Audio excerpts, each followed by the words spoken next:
Buenas noches, les saluda Fernando Morán del programa Tradiciones.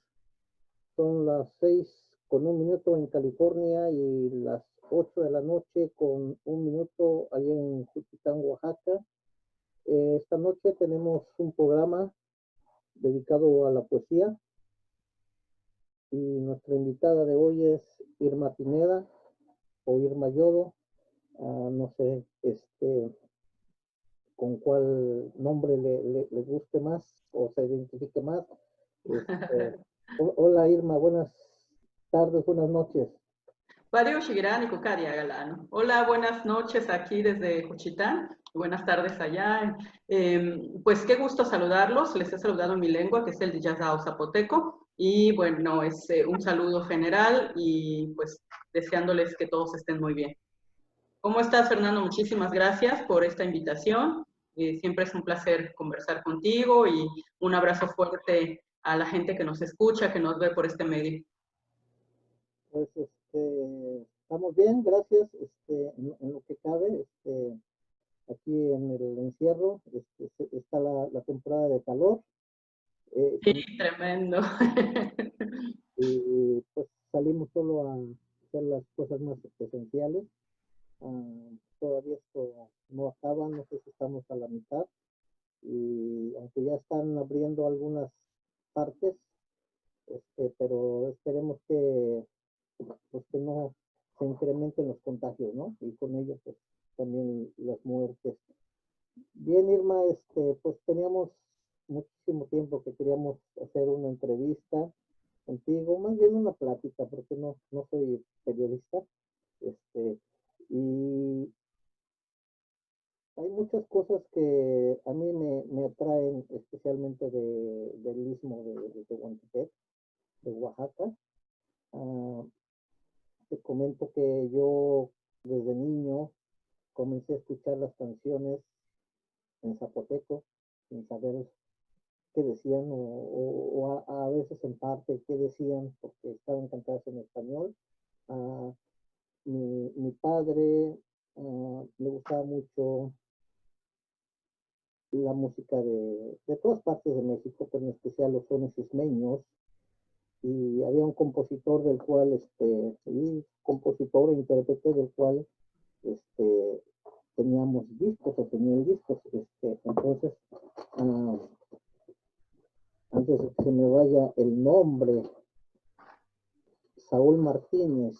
Ah, claro, un gran compositor de aquí del Istmo y pues digo, ya él ya falleció, pero seguimos escuchando sus canciones, ¿no? Siempre una alegría escuchar a los paisanos. Y mejor conocido como el trovador del recuerdo.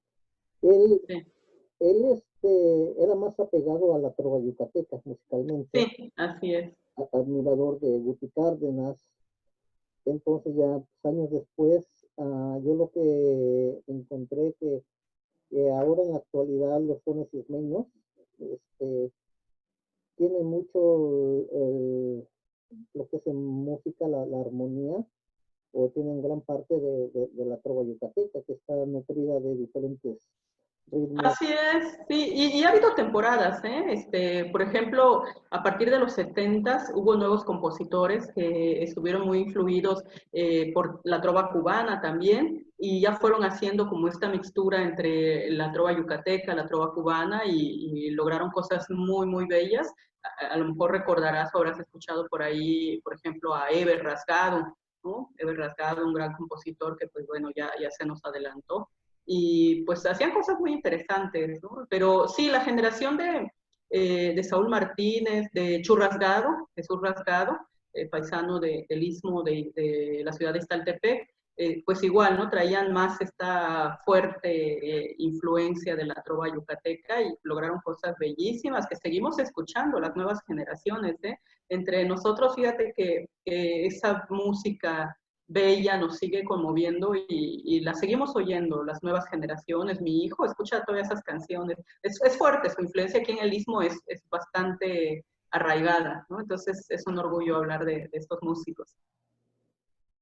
Y bueno, también años después, ya estando en el movimiento de la nueva canción mexicana, de la canción protesta, del folclore latinoamericano, eh, bueno, había un acercamiento porque grupos como los folcloristas interpretaban algunos sones ismeños, y inclusive con la flauta de carrizo, con el tambor. Y después también entró en escena un grupo llamado Cabeza Yeti, con los hermanos López, ¿verdad? Sí, claro, con Gustavo, el Guajiro, ¿no? El Guajiro, por ahí. Y un poquito antes su otro hermano, ya había, ya se conocía porque por la canción El Abuelo que cantaba Oscar Chávez, Amparo Ochoa, Ujú. eh, y bueno, pues ese era mi acercamiento así, ¿no? Hasta que en 1980, 81 me tocó viajar por primera vez allá a Juchitán. Al Istmo. Había un encuentro de campesinos. Recién había ganado el ayuntamiento popular. O sea, recién habían sido reconocidos, porque de ganar ya habían ganado, pero no se les Sí. reconocía. Y entonces me tocó viajar. Ya en veces posteriores regresé algunas veces a tocar, a hacer teatro, y la última vez fue en 1984 a coordinar un encuentro de música. El encuentro se llamaba Flor y Canto. Ajá. Ah, y para ese tiempo, ah, al, al ayuntamiento popular lo desconocieron y entonces teníamos como sede la Casa de la Cultura, que era, Sí, tan solidaria siempre esa casa. Destruida ahora, por cierto. Después del sismo del 2017 quedó totalmente destruida por este sismo de 8.2 grados. Y bueno, sí, ya sabes, hay promesas de que la van a arreglar, la van a restaurar, pero pues 3 años después, ahí sigue cerrada, derrumbada. Parece que están intentando restaurarla, pero va muy, muy lento. y bueno, pues ahí en esa oportunidad ya tuve el privilegio, porque así lo llamaría, de conocer platicar con Macario Matos, perdón, Ujú. el director en ese tiempo De la casa. me acuerdo también del maestro Enedino, y, Ujú. y algunas gentes más, ¿no? Entonces, pues no podíamos andar en ese tiempo como antes por todas las calles, pues desconocíamos, eh, y estaban los soldados, o sea, era un estado de sitio la ciudad prácticamente. Sí, así es. En 1983, ¿no? Que entró el ejército a Juchitán, desconocieron el ayuntamiento popular y hubo una fuerte, fuerte represión hacia los líderes, ¿no? Sí fueron tiempos difíciles. Entonces, bueno, ya después años yo tuve que emigrar también, pero ah, como siempre, cuando llegué ahí, pues compré como una revista literaria y algunos materiales porque siempre me ha interesado más el aspecto cultural, ¿no? Y entonces empecé como más a ver las pinturas de Toledo, de Ujú. Francisco Toledo, entonces ya como que me empezó a interesar, porque creo que cada parte de México tiene sus propias características, pero el Istmo es una región muy rica, ¿no? Y especialmente lo que concentra en Juchitán es muy riquísima, ¿no? A nivel cultural. Y bueno, pues con otros discos como los que publicaba el Instituto de Antropología sobre las canciones de vida y muerte en el Istmo, otras canciones o discos que recuerdo también Natalia Vasconcelos, creo que era una cantante también, que tenía discos también mi padre, entonces ah, siempre me entusiasmó. Ah, pero en la poesía desconocía mucho. Sabía yo que en las canciones, muchos, los textos de las canciones son parte de la poesía, ¿no?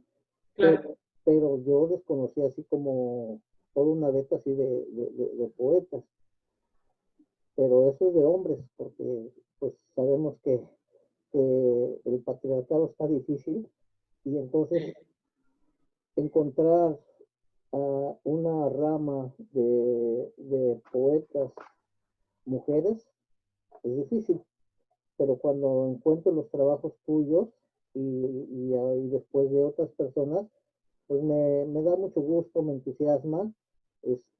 Hoy uh, encontré que una joven de 15 años fue, fue, Así es.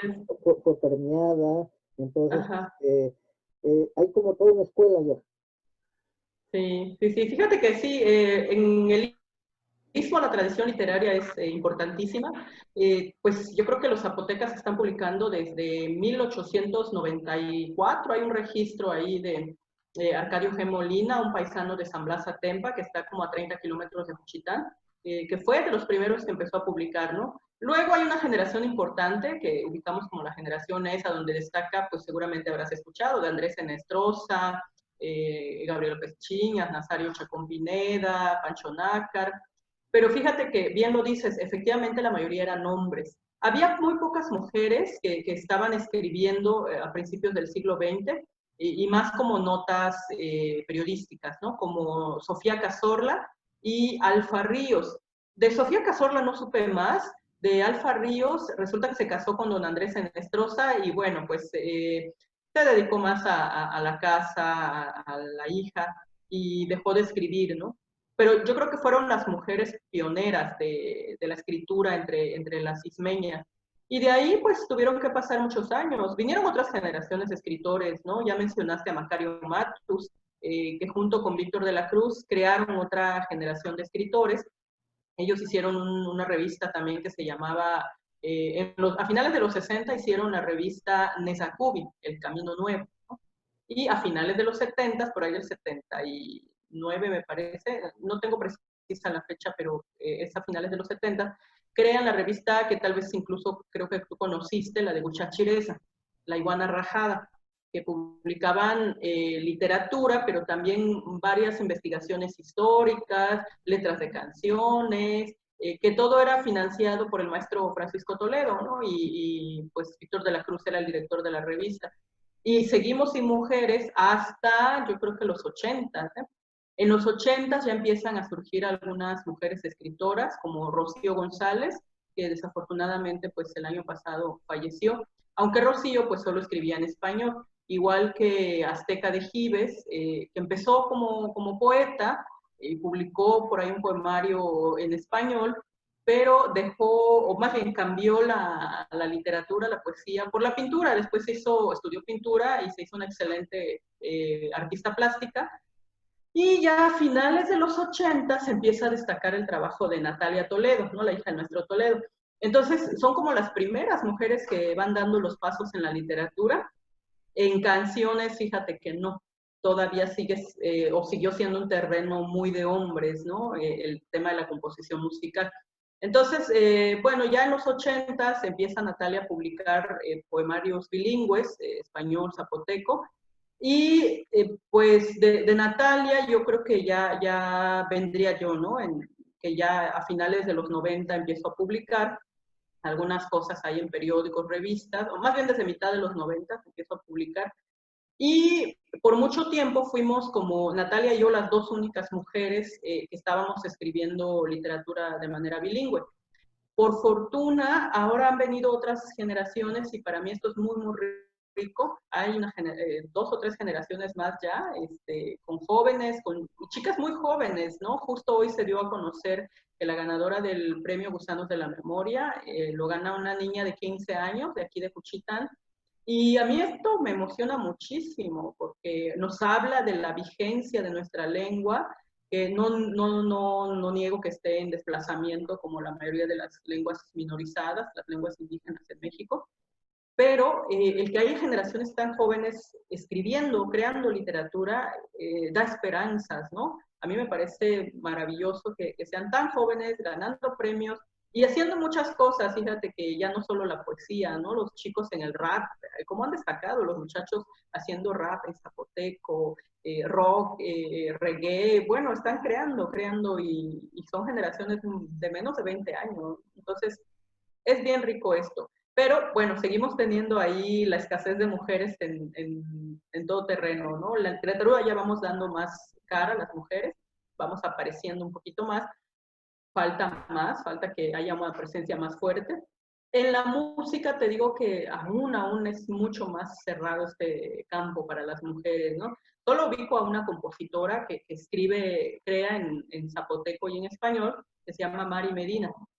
Ella sacó 2 o 3 discos pues en los últimos 5 años y de ahí pues no he escuchado a otras chicas componiendo en nuestra lengua, ¿no? Ojalá que pronto estén surgiendo por ahí más jóvenes haciendo canciones, haciendo música, más literatura, esto ayuda mucho al fortalecimiento de nuestras culturas. Irma, bueno, también lo que sucede, o sucedía, no sé si todavía sigue, ah, el, el centralismo que hay en México hace que las oportunidades, así como la migración comenzó yendo de la ciudad del campo a la ciudad, en el caso de las artes también ocurrió. Obviamente, por falta de oportunidades y de servicios. En este caso, recuerdo que por muchísimos años no había instituciones de estudios superiores en el Istmo, especialmente en Juchitán. Entonces, lo que tenían que hacer los que terminaban la secundaria, tenían que ir o a Oaxaca o a la Ciudad de México. Entonces, la mayor parte escogió la Ciudad de México, para fortuna de los capitalinos, ¿no? Grandes, ¿no? Entonces ahí en la Ciudad de México es donde se empiezan a formar como los círculos bohemios o cosas así, ¿no? Poéticos, y bueno, pues ahora quizás con la tecnología, con diversas situaciones, ya hay, sea diferente, ¿no? Que ya hay escuelas de educación superior en la región donde estás, ¿no? Porque tú eres maestra también Sí. de una universidad pedagógica, ¿verdad?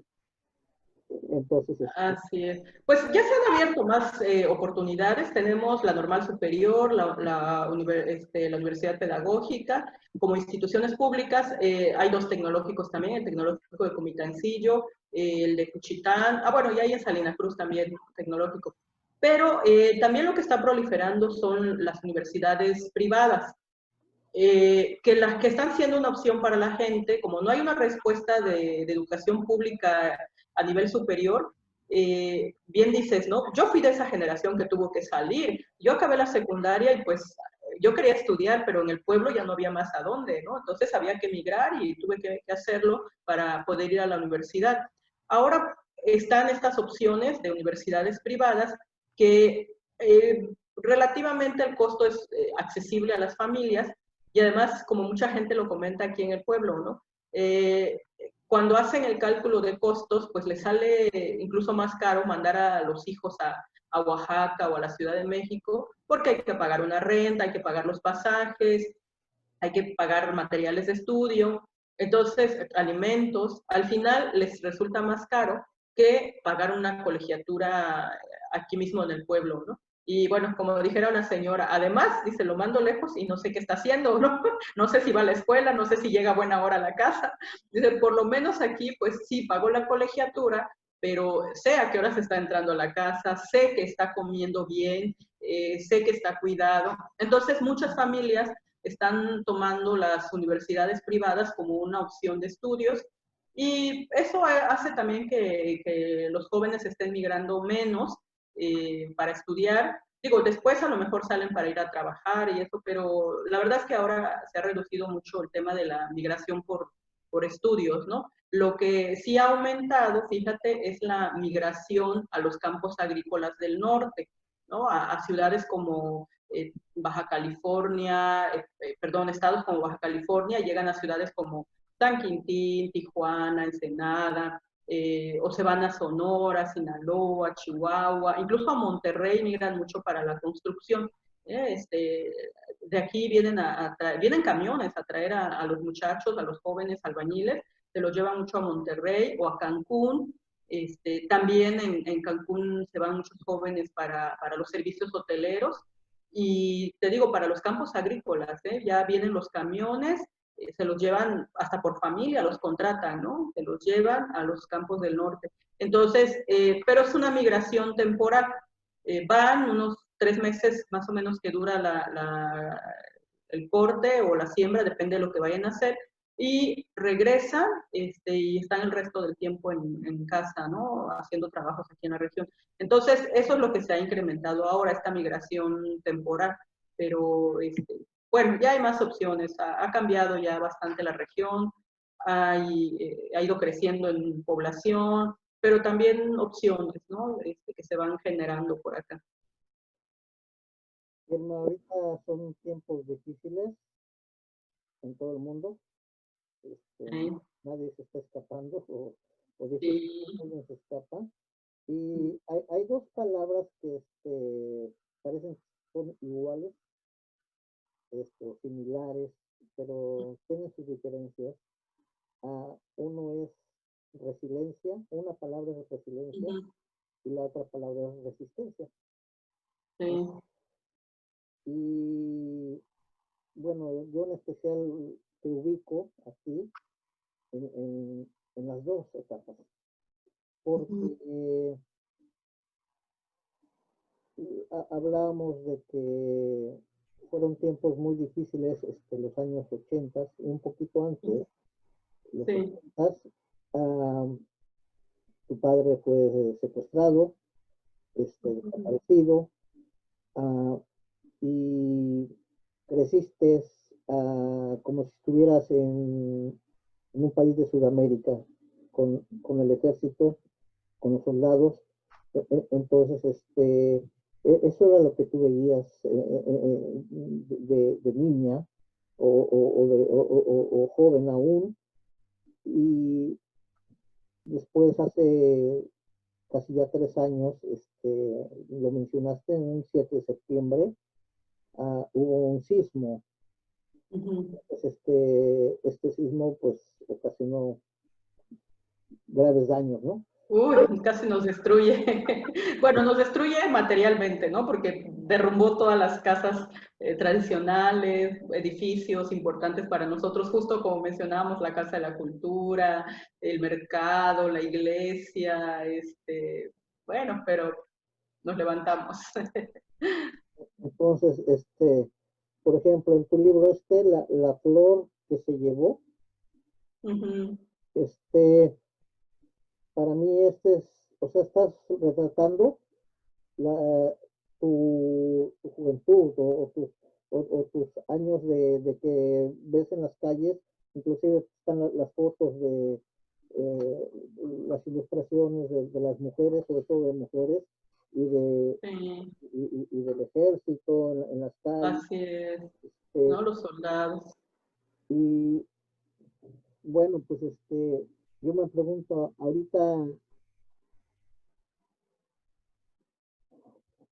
que la población tiene la resiliencia por lo que ocurrió en los años 80, lo que ocurrió hace pocos años y más situaciones, ¿no? Por inundaciones, lluvias, etcétera, malas cosechas, o sea, tantas situaciones del clima, etcétera. Ah, en estos tiempos, ah, ¿cómo sería la poesía de Irma? Pues fíjate que la poesía a mí me ha servido mucho justo para estas dos palabras que han mencionado y que son tan importantes en mi vida como persona, pero también veo que en la vida del pueblo, ¿no? O sea, como población, el Istmo o Juchitán en particular, hemos sido capaces de reconstituirnos a pesar de todo lo que nos ha pasado, ¿no? Nosotros hemos sufrido el viento más fuerte que te puedas imaginar, hemos sufrido inundaciones, calores a casi 50 grados la mayor parte del tiempo, un sismo de 8.2 que casi nos destruye, conflictos políticos, el ejército invadiendo y reprimiendo al pueblo. ¿Y cómo hemos sido capaces de no solo resistir eso, sino además este ejercicio de resiliencia, ¿no? ¿Cómo nos reconstituimos con todo lo que nos ha pasado?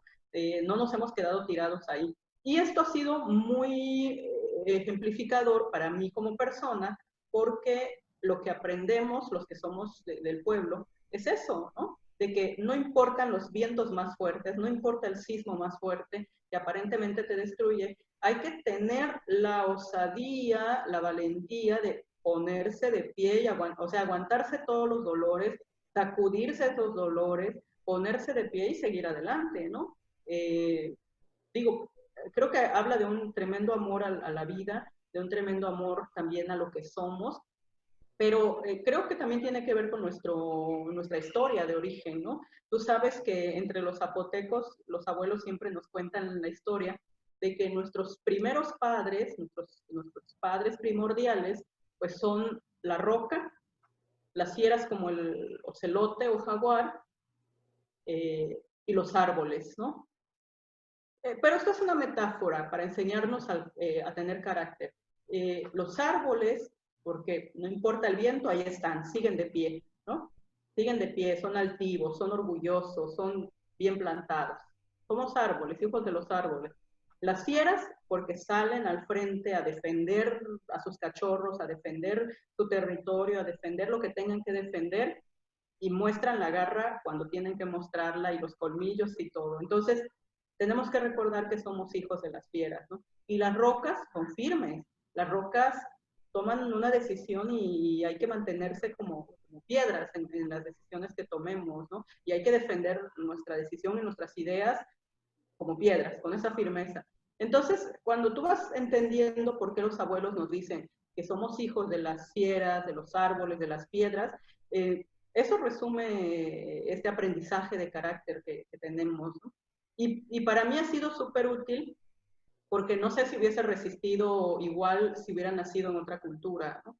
No sé si hubiese tenido la misma fuerza de aprender a vivir y andar por la vida con la historia de un padre desaparecido por el Estado, por el ejército mexicano, aprender a andar por la vida pues habiendo sido migrante, haber llegado a una ciudad distinta que no era la mía y enfrentarme a una cultura diferente, a una lengua diferente y aprender a vivir con todo eso, ¿no? Y te digo, si nos caemos, pues levantarnos, ponernos de pie, sacudir todo lo mal y seguir caminando. Entonces, ahí sí justo es donde caben estas dos palabras, ¿no? Por un lado, esa resistencia, pero no solo la resistencia, no solo es, a ver, nos defendemos y ahí seguimos, ¿no? Sino que además nos recomponemos, nos reconfiguramos, nos adaptamos a los cambios incluso, ¿no?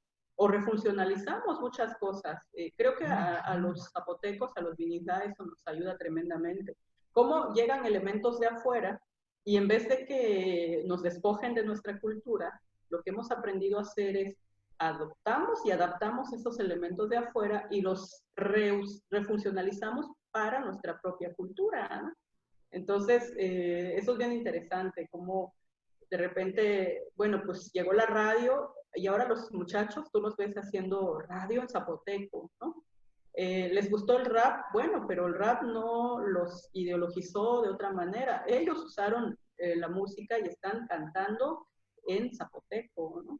Que llegó el internet, sí, pero el internet no acaba con la cultura ni con la lengua. Al contrario, tú ves que la gente está usando el internet justo para difundir la lengua. Entonces tú ves a los chavitos subiendo al YouTube sus canciones, poemas, actividades, performance, teatro, lo que se les ocurre hacer de material audiovisual y lo están subiendo no solo a YouTube, sino a otras redes, ¿no?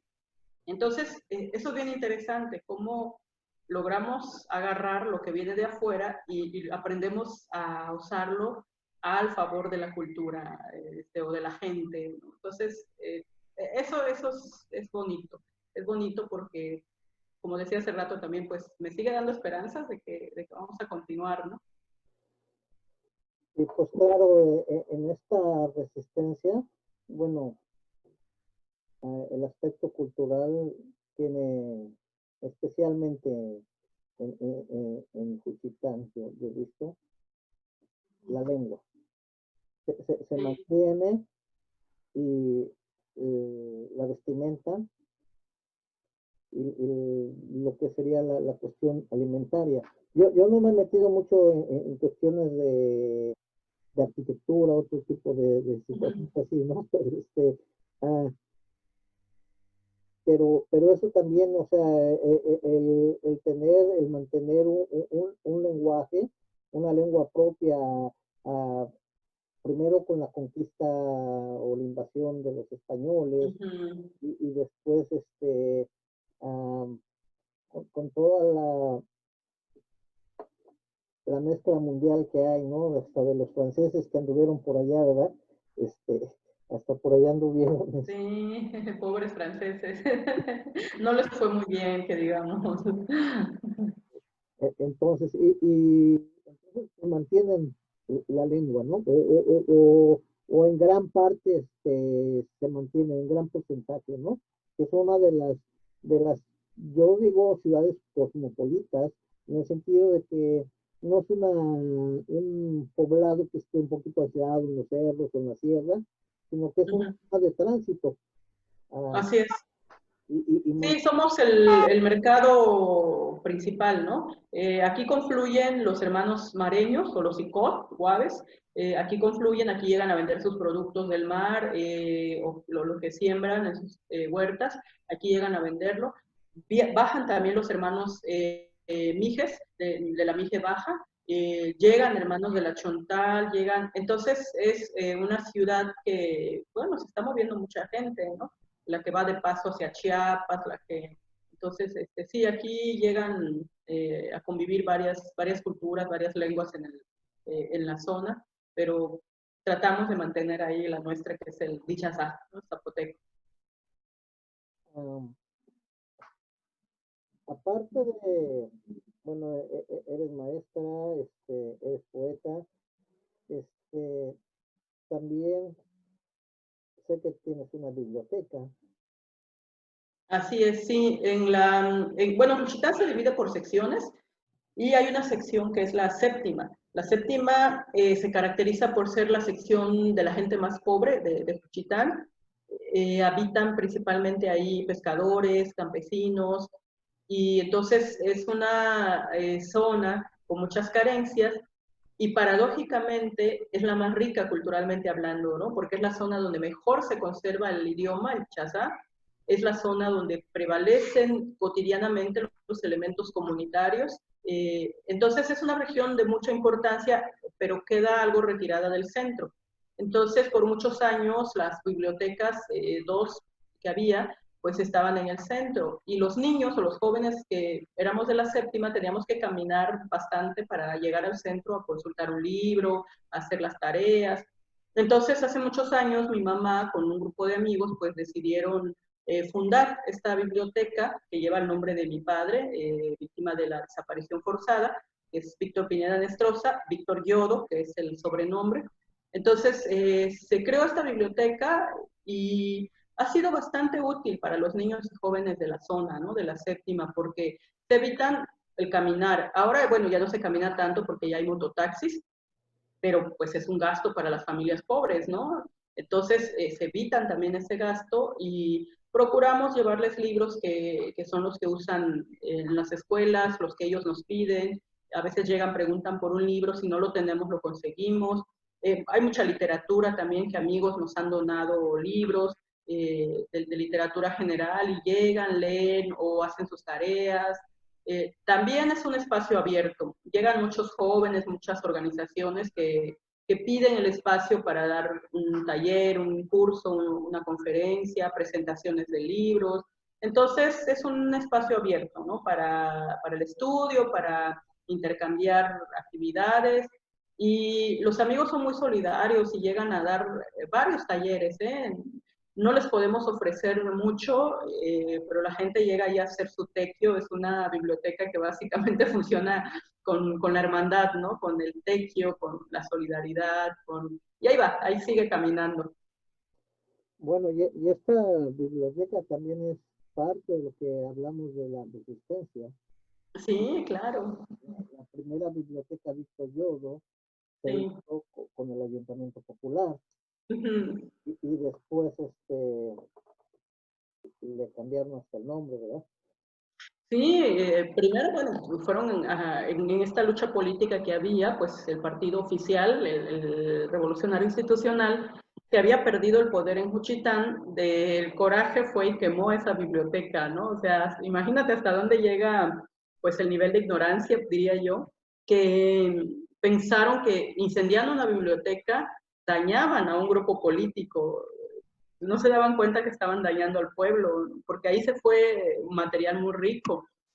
Macario Matus, para fundar esa primera biblioteca, fíjate que fue Macario Matus quien donó muchísimos libros, y se fueron libros pues importantísimos ahí en ese incendio que provocaron.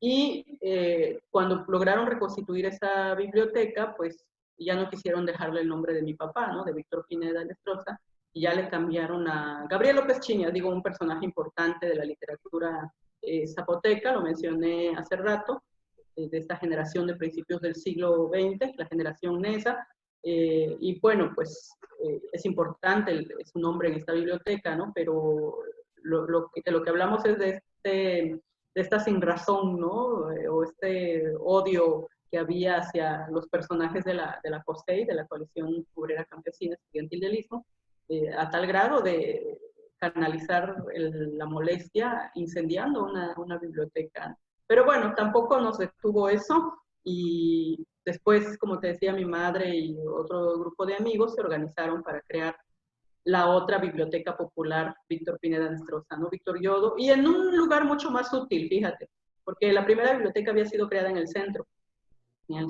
¿no? Entonces, ahora donde funciona, que ya tiene un edificio propio, es en la séptima, y resulta mucho más útil ahí, porque pues es una zona donde no hay más espacios culturales, ¿no? No hay ninguno más que la biblioteca.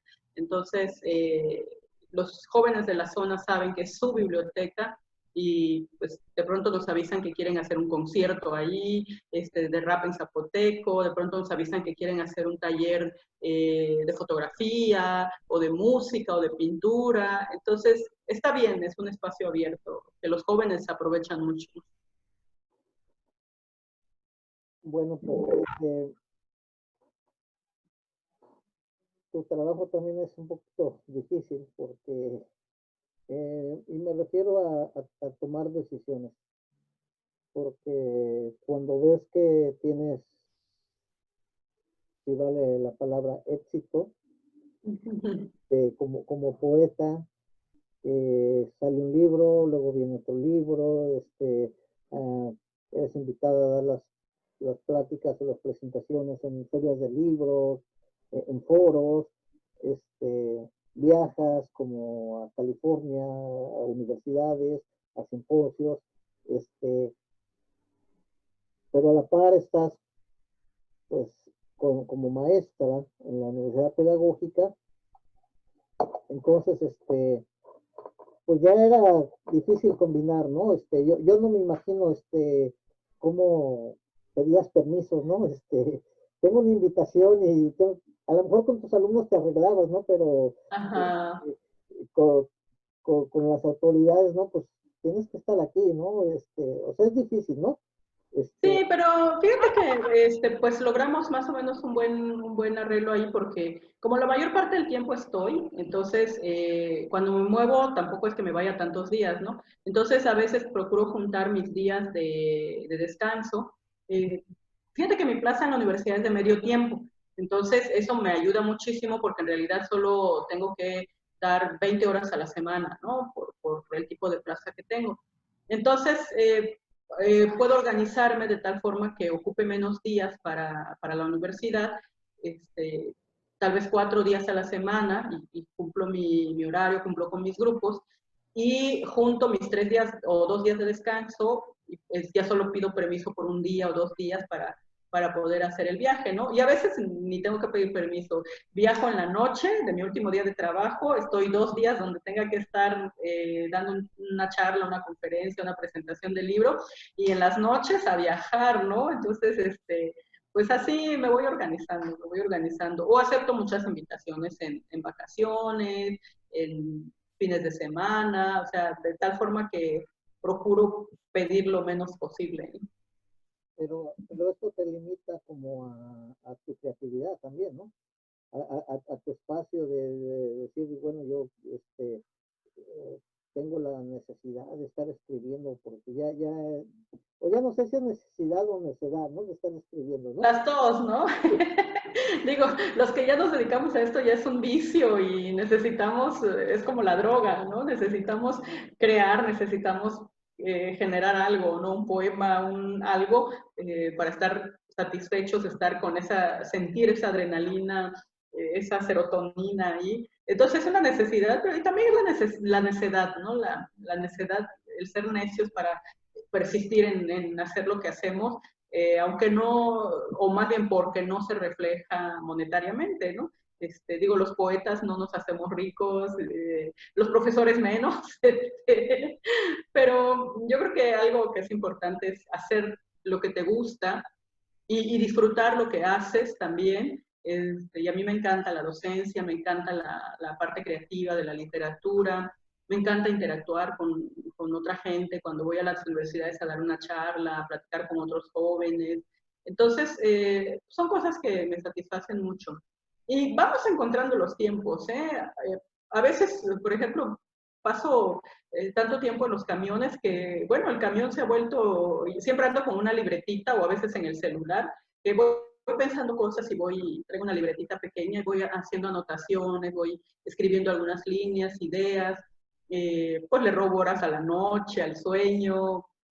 Al final, cuando quieres hacer algo, ni siquiera te molesta, ¿no? Ni te duele, ni te molesta, ni lo sientes como un sacrificio. Lo haces y lo disfrutas, ¿no? A veces sí, implica tal vez dormir menos, trabajar más, pasar menos tiempo en tu cama y más en los autobuses o en un avión, pero no duele, no molesta, ¿no? Porque, pues al menos en mi caso yo lo disfruto muchísimo y me reditúa en esa satisfacción y en el hecho de que cuando tengo una lectura o cuando voy a presentarme a algún lado, siempre hay alguien de la gente que viene y me dice, ¿no?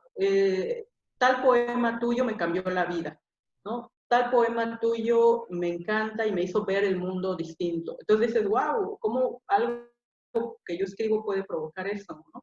Una cosa que me impactó muchísimo, que una vez terminé una lectura y una chica me dijo, yo estaba pensando en suicidarme y leí tu poema, el del vientre de la noche, me acuerdo mucho, me dijo, leí tu poema del vientre de la noche y eso me salvó. Y yo así de, ay, no puede ser.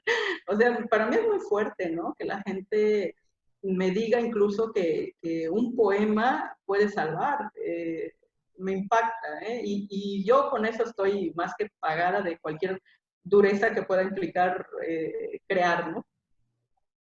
Bueno, inclusive porque pues la poesía tiene sus metáforas. Depende el poeta, ¿no? O sea, a veces no siempre es muy directa la poesía, ¿no? Y al igual que contamos con los músicos, con las canciones, cada quien hace suya, en este caso la poesía o la canción, pero lo interpreta de una manera diferente a otro, a otra persona. Y, Así es. y a lo mejor mientras tú eh, estás escribiendo una palabra, amor tal vez, Uh -huh. eh, la otra persona a lo mejor lo puede interpretar como algo romántico de pareja, ¿no? Pero después este amor es hacia la naturaleza, hacia... Ajá, o al pueblo, o sí, a un pero movimiento. entonces, ahí es cuando vienen las reinterpretaciones, ¿no? Yo no sé, o sea, también hasta los mismos músicos a veces, o en este caso yo preguntaría si los poetas, cuando revisan Ujú. después de 10 años, revisan un poema, dicen, ¿qué estaba yo escribiendo, no? Ay, sí, ¿eh? Todo el tiempo. A mí me pasa todo el tiempo. Pero ¿qué estaba yo pensando? ¿No? ¿O cómo pude dedicarle un poema así a tal? No me refiero tanto que uno diga, no, pues es algo cursi, es algo así, sino a lo mejor como las exigencias cada vez son más, dice, no, debí emplear mejor esta palabra, o sea, Ujú. tratamos de corregirnos, ¿no? Sí, o las traducciones. A mí me pasa mucho con las traducciones, ¿no? Que años después reviso y digo, ay, ¿por qué lo traduje así? Pude haberlo traducido de esta manera. O en vez de usar esta palabra en español, pude usar esta otra y hubiera sonado mejor. Bueno, pero ya digo, ya, ok, ya lo publiqué, ya salió, ya ni modos, ¿no? Bien, entonces, pues estás con tu trabajo en la escuela como maestra, con tu oficio como poeta, pero también pues te viene una invitación, ¿no? Este, para el foro permanente sobre cuestiones indígenas de la ONU. Así es. ¿Verdad? Bueno, primero la invitación y eso es lo Ujú. que pues, te pone un poquito nervioso, ¿no? Porque mm, si estoy, no estoy, ¿por qué? ¿Y por qué no? Voy a cambiar cosas, voy a tener que viajar más, etcétera, ¿no? Y, Ujú. y a veces dice, no, no, yo nomás creo que me nominaron, ¿no? Por nominarme, o no es tan fuerte mi candidatura, etcétera, etcétera, ¿no? Ujú. Pero finalmente está representando no solo a México, ¿no? Así Y es. más que todo a una gran parte de Latinoamérica, este, Sí. los pueblos indígenas, ¿no? Así es, sí, y sí, justo lo que tú acabas de describir es exactamente lo que me pasó, ¿no? Así de, sí, no, lo hago, acepto, no acepto. Y luego me dijeron quiénes eran las otras candidatas. Dije, ay, no, no tengo ninguna posibilidad. Dije, pero bueno, pues quiero ir, conocer, intentar ir alguna vez a la ONU, estar ahí, ¿no? Si no quedo, pues habré tenido el privilegio de haberlo conocido, de haber entrado, de tal vez nunca tengas oportunidad en la vida. Y nada, bueno, pues que resulta que las votaciones, digo, después de hacer un trabajo pues de convencimiento ahí de los miembros del Consejo Económico y Social de la ONU, pues tuve que platicar con ellos, convencerlos de cuáles serían mis temas a impulsar en los 3 años que me tocara estar. La agenda, pues parece que les convencieron los temas que manejaba y finalmente el voto me favoreció y bueno, pues la verdad es que sí fue una sorpresa que frente a dos candidatas tan fuertes yo pudiera ser también una de las que ocupara uno de los puestos vacantes, ¿no? Entonces, sí me emocionó mucho y efectivamente, ¿no? Pues también me asustó por la idea de que implica, pues, moverme más, viajar un poco más, pues ahí reorganizar muchas cosas pues, de la vida cotidiana. Pero dije, bueno, pues también a veces la vida me pone estas situaciones enfrente porque son cosas en las que debo estar, en las que puedo aportar algo. Y fue una de las razones también que me motivó a aceptar, ¿no? Que dije, es un espacio importante a nivel internacional donde las voces de los pueblos indígenas pueden ser escuchadas, ¿no?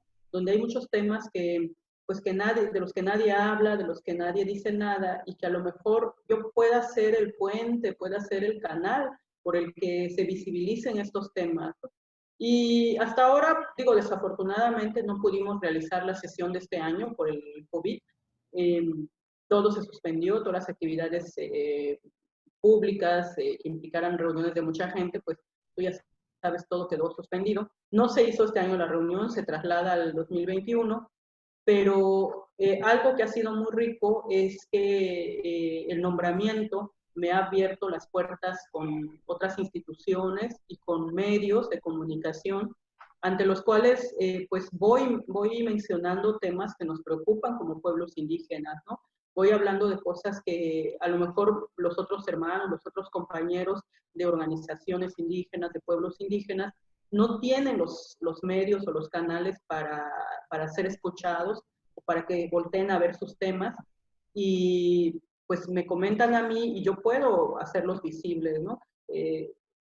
Entonces me veo pues como una pequeña ventana por la que otra gente puede hacer que se miren sus preocupaciones, sus conflictos, sus temas y creo que esa es la función en la que yo puedo ayudar bastante, ¿no?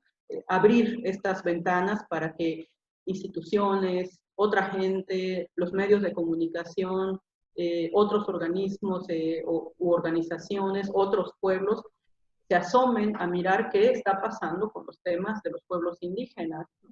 Cómo pueden ayudar a resolverlos o cómo pueden tomar experiencias de cómo se manejaron los conflictos y también ver cómo ellos pueden resolver los suyos. Entonces, esa es como mi función ahora, ¿no? Ser esa pequeña ventana por la que se puedan mirar muchas cosas. Y pues yo también pienso que esto ayuda a crecer, porque tienes la oportunidad de escuchar otras experiencias, otras maneras, otras formas de, de lo que sienten, digamos, otros representantes, ¿no? Es como cuando tú vas por decir, una plática, un coloquio un foro de poetas, ¿no? Eh, empiezas a escuchar a los diferentes poetas, ¿no? O sea, nadie es más ni nadie es menos, ¿no? Pero, Así es. pero entonces dices, oh, esta persona tiene como la facilidad o le encontró el hilo de utilizar esta forma poética, ¿no? Y yo no lo había pensado, ¿no? Entonces, de ahí jalas el hilito, ¿no? Aquí ya Exacto, los aprendizajes, ¿no? y aquí en este caso, pues es otra manera, porque pues estamos como acostumbrados a que nos vamos a quejar siempre, ¿no? Pero también dices, también es tiempo de proponer. Pero ¿qué puedo proponer yo si, bueno, pues sí tengo, no sé, mi licenciatura, mi maestría, pero ya son otros temas más allá ¿no? Entonces, pues a lo mejor necesito un asesoramiento o leer estadísticas para llegar con hechos, ¿no? O sea, como por ejemplo ahorita, yo no tengo idea, ¿no? Son muchos números, me canso yo, como leer las estadísticas de los números de contagios de esta pandemia en el Sí. indígena, ¿no? O sea, bueno, y también lamentablemente las muertes, ¿no? Pero, o sea, decir, oh, pues es que hay 30,000 casos en tal país y tantas muertes, es este porcentaje, etcétera, etcétera, ¿no? O sea, entonces tienes que llevar todas esas herramientas en la mano, ¿no? Para decir, pues por eso estamos pidiendo esto, Así es, sí. por eso estamos poniendo en la mesa esta discusión por esto, ¿no? Ah, Apenas hace unos días yo no me había puesto atención. Yo resido en el estado de California y miré estadísticas. Y en California la mayoría de los casos de contagios son los latinos, así es tanto de habla hispana como en inglés, pero de raza latina, ¿no? De centroamericanos, mexicanos, colombianos, etcétera, etcétera, latinoamericanos, o sea, la mayor parte, más del 50%, ¿no? Y también en muertes, o sea, encabezan esas listas, ¿no? Y esto no sale en los periódicos, no sale en los noticieros, ¿no? Porque, Así es. o sea, están con que 2 personas salieron a la playa a protestar porque ya quieren que se abran las playas, o sea, ese es el encabezado, ¿no? Y que llegó la policía, que el de un restaurante hizo una protesta, en fin, ¿no? Esos son lo que sale en la televisión, pero los casos, el número de casos, estos son los latinos, también la población migrante, porque tenemos una gran población migrante en los campos de cultivo en California, y es población que sigue trabajando, porque eso no se ha parado. Y si no tenían las medidas de salud para trabajar en tiempos regulares, ahora peor, ¿no? Sí, tremendo, ¿eh? Tremendo. Y bueno, pues también son las situaciones que luego hay que denunciar, qué está pasando con nuestros paisanos, bajo qué condiciones están trabajando. Fíjate pues por fortuna hemos logrado visibilizar algunas situaciones de hermanos mexicanos que se nos han acercado y nos han hecho saber en qué condiciones están en los campos, es más específicamente Canadá, fíjate, ¿no? Entonces, pues también ahí lo que hemos logrado hacer es hacer los puentes, los vínculos con medios de comunicación y con el mismo gobierno mexicano, los consulados, la Secretaría de Relaciones Exteriores, para que revise, ¿no? Revise formalmente estos casos y pues pueda hacer un llamamiento a los gobiernos de estos otros países donde están los paisanos y pues que garanticen mejores condiciones de vida, de trabajo, condiciones dignas, pues para que la gente pueda realizar bien lo que le toca hacer, pero en condiciones que no atenten ni contra su salud, contra su vida, ni contra sus derechos humanos y derechos elementales, ¿no? Entonces, sí son varias asignaturas ahí pendientes de qué se puede trabajar, hacer, y ahí, pues, un poco lo que nos toca, incluso como miembros del foro, es justamente, ¿no? Hacer este llamado por parte de la gente que esté sufriendo alguna situación, pues, como las que ya mencionabas, para que, pues, hagamos visibles estos temas frente, pues, a instituciones que les toca revisarlos por parte de los gobiernos, como visibilizarlo frente a los medios, porque, pues, ayuda mucho el que más gente se entere, también ayuda mucho y hace presión a los gobiernos el que se esté difundiendo a través de los medios de comunicación. Entonces, es lo que nos toca hacer, ¿no? Como miembros del foro, ir tendiendo estos puentes, ir haciendo este tejido de esta red, ¿no? Que permita de manera directa a los actores que les corresponde entrarle al tema, ¿no? Porque, bueno, nosotros no tenemos la jurisdicción para resolver las cosas, pero sí podemos ser el puente, el enlace con quienes sí les corresponde hacerlo, ¿no? Entonces, en la medida de lo posible, ahí vamos caminando en ese terreno y hemos ido avanzando algunos temas. Vamos a hacer un anuncio. Para las personas que nos siguen a través de la transmisión en vivo, perdón, les comunicamos, les informamos, les decimos que estamos en una conversación con Irma Pineda. Irma Pineda es una poeta nacida en Juchitán, Oaxaca, una poeta zapoteca, y que actualmente es representante en el Foro Permanente sobre Cuestiones Indígenas de la ONU. Bueno, sus libros han sido publicados y traducidos también a otros idiomas, bueno, obviamente el inglés y ¿recuerdas cuántos idiomas han sido traducidos? Como unos 6 idiomas, el inglés, el ruso, portugués, alemán, italiano, al eslavo, bueno, ya ni me acuerdo de todos, pero sí está en inglés. Está en inglés, colaboro con una excelente escritora y traductora, que es una amiga muy querida, que es Wendy Cole.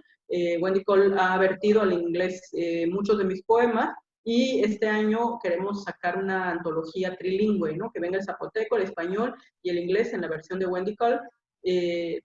Ojalá que para fines de año podamos estar presentando o hablándoles de ese libro que queremos sacar ya con la versión en inglés, aunque Wendy ha hecho muy buen trabajo de difusión y ella ha logrado conectarnos con importantes revistas en Estados Unidos que han publicado las versiones en inglés que ha trabajado ella, ¿no? Entonces, ahí hemos tenido algo de difusión gracias a Wendy Cole, y en espera de que pueda salir pronto la antología trilingüe.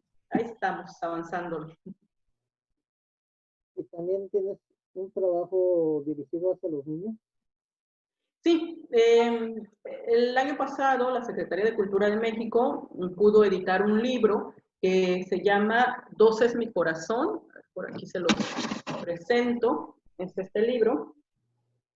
Dos es mi corazón, que es un libro que hicimos con niños además. O sea, es un libro que fue hecho para niños con ilustraciones, pero también es un libro que todas estas ilustraciones fueron hechas por los niños. Niños de mi pueblo, niños que hubiesen crecido en el mismo barrio que yo crecí o que estudiaron en la misma escuela que yo estudié, que eso me parecía importante lograr la conexión con ellos. Entonces los niños se dedicaron a ilustrar mis poemas. Ellos leyeron mis poemas, hicieron un taller con un maestro pintor, Roberto Martínez, se dedicaron a leer mis poemas y a interpretarlos y crearon estos dibujos.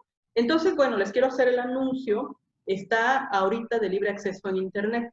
Ustedes pueden buscar el libro como Irma Pineda, Dos es mi corazón, y en la página de la Secretaría de Cultura, ahí está de libre acceso, lo pueden bajar, debido a esta circunstancia de la pandemia, la Secretaría de Cultura en México decidió liberarlo para que pues los niños lo puedan bajar y disfrutar en su casa, o las mamás, los papás, que le puedan leer a sus niños. Entonces es de libre acceso ahora, ¿no? Irma Pineda, Dos es mi corazón, o entrar a la página de la Secretaría de Cultura y donde están los libros, ahí pueden encontrarlo y bajarlo y disfrutarlo en casa, ¿no? Porque ahorita es lo que toca hacer, lo que podemos hacer, nutrirnos, alimentarnos, leer más, cuidándonos desde casa. Irma, tengo una pregunta que hace 2 años ya no tuve la oportunidad de hacer. Te vi en un foro aquí en una universidad en California. ¿Y tienes alguna influencia de poetas latinoamericanos? No, no hombres, sino en general, ¿no? No, no importa el género. ¿Tienes alguna influencia de poetas latinoamericanos? O, Sí, muchos, también, digo, ismeños, los juchitecos, pues obviamente que los he leído mucho. Los latinos me gustan mucho, sobre todo algunas mujeres, ¿no? Que he podido leer, como Alfonsina Storni, que me gusta mucho, Juana de Ibarború, la misma Sor Juana, que es una referencia que pues hay que revisar, ¿no? Y entender en su tiempo. También pues varios varones, ¿no?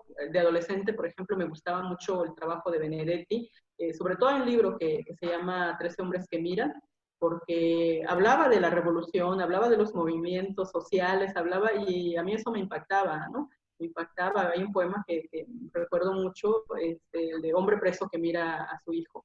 Entonces siempre me conmovió ese poema. Y varios, ¿no? El mismo Neruda, Huidobro, Vallejo, pues mucha gente, ¿no?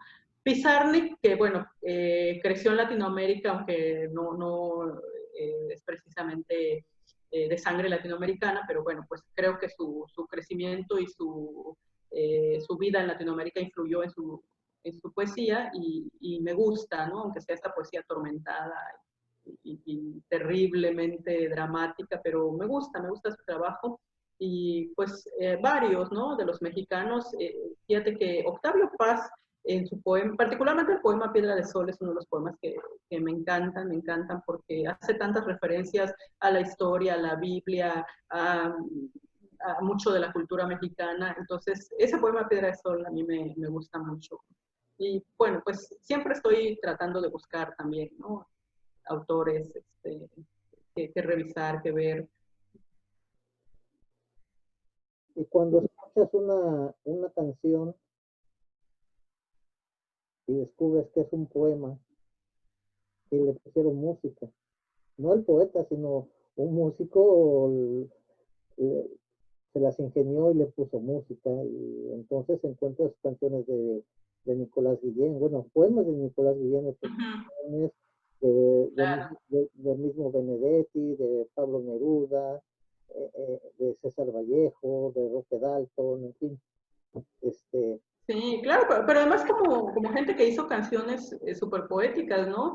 Fíjate que de niña, el hecho de que mi familia estuviera involucrada con la organización social, hizo que en mi casa se escuchara mucho, por ejemplo, a Víctor Jara, a Violeta Parra, y entonces yo recuerdo esas letras tan hermosas, tan poéticas y tan duras, porque nos hablaban de una realidad social que se vivía en América Latina en esos momentos, ¿no? En los 70s, en los 80s. Entonces, yo recuerdo mucho también esa música, ¿no? Cómo la sentíamos y la entendíamos perfecto porque correspondía a nuestra realidad, ¿no? Atahualpa Yupanqui, Ali Primera, Carlos Mejía Godoy, o sea, como las influencias de mi infancia, porque era la música que llegaban y ponían los tíos y ponían, ¿no? Porque era lo que vivían en ese momento. Entonces, también por ahí tengo mis influencias con ellos. ¿Y qué sucede cuando escuchas que un poema tuyo es musicalizado?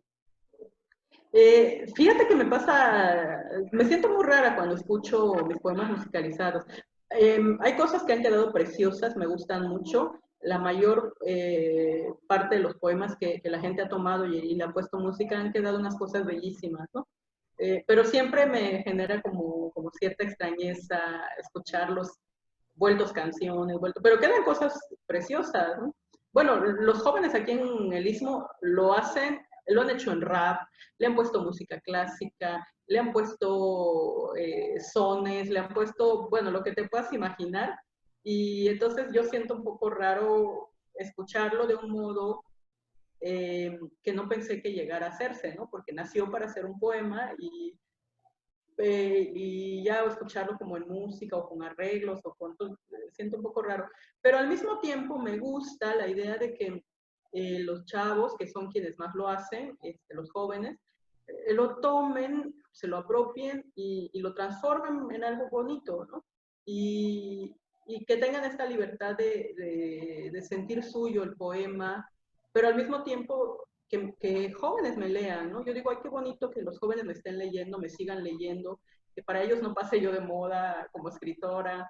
Eh, entonces, hacen diversas cosas, diversos tipos de música que le ponen a mis poemas y al final me gusta, siempre quedan cosas muy, muy bellas, ¿no? Por ahí en internet andan circulando algunas cosas y son bellas las cosas que han hecho.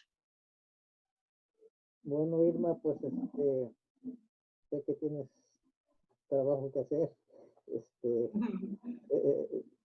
estás muy ocupada siempre, ahora más.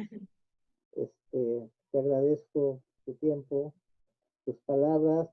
No sé, o sea, si me atrevería a decirte si te gustaría decir algunos poemas o si has hecho algo recientemente de acuerdo a esta situación, ¿no? Esto, si hay esa posibilidad, si no, no. Sí, claro, me gustaría despedirme con un poemita, que es un poema que les gusta mucho a las mujeres y está en mi libro Rojo Deseo, pero el poema también está en internet, lo pueden escuchar en YouTube, lo pueden encontrar y por ahí está con mi voz, está la letra, está el poema, si les gusta pueden googlear mi nombre y por ahí salen varios poemas, ¿no? Se llama, ajá, sí. Entonces cierro con esto que se llama, exacto, ese es el libro, Nashiñaru Lulache, Rojo Deseo, y está este poema que se llama Consejos de una tía o Tiyasiaya. Entonces lo comparto para todos, pero especialmente para las mujeres. Yo tengo estos dos libros, Ajá. Y y sí, fíjate que son de mis más queridos, ¿eh? Jenny Neve, La flor que se llevó, que pues es un libro que para mí fue en realidad un libro muy curativo, porque escribirlo me hizo llorar mucho, pero me ayudó a sacar algunos dolores atorados ahí respecto pues a la violencia que se vive en las comunidades indígenas, a la desaparición forzada, a esta violencia que ejercen las Fuerzas Armadas en los pueblos, ¿no? Entonces me ayudó para sanar muchas cosas. Lo lloré mucho, pero fue bueno, fue una cura. Y el otro, Nashiñar Urilache, Rojo Deseo, que es una parte bonita que habla del amor, de la sensualidad, desde la visión de mi cultura. Entonces ahí quise recuperar algunos elementos de cómo mi cultura, cómo mi gente vive el deseo, vive el amor, el romance, la cachondería, la sexualidad. Entonces, bueno, por ahí pueden encontrar en internet varios poemas, si ya no consiguen el libro, porque creo que ya se agotaron, ambos ya están agotados, pero hay poemas sueltos por ahí en internet. Entonces les comparto de Rojo Deseo este poema. Dice, Di Jastia Guzanandi la devini, kadina kabenualu yuuba. Pittu sapandu tiginda nashigichai kelu. Bikala ayechachi, nashinyari ni bitieru alu, birelugi, chibisekeja nurasalu, tigini la dilu, babia navani luji, nigachi la deñelu. Consejos de una tía. Debes andar erguida entre la gente, que nadie piense que te agobian los pesares. Muele el chintul para aromar tu pelo, adórnalo con flores de mayo, de rojo sangre ilumina tu sonrisa, pasea por las calles, mueve las caderas al caminar para que tu cuerpo hable. ¿De cuánta vida tiene esa lengua que se esconde entre tus piernas?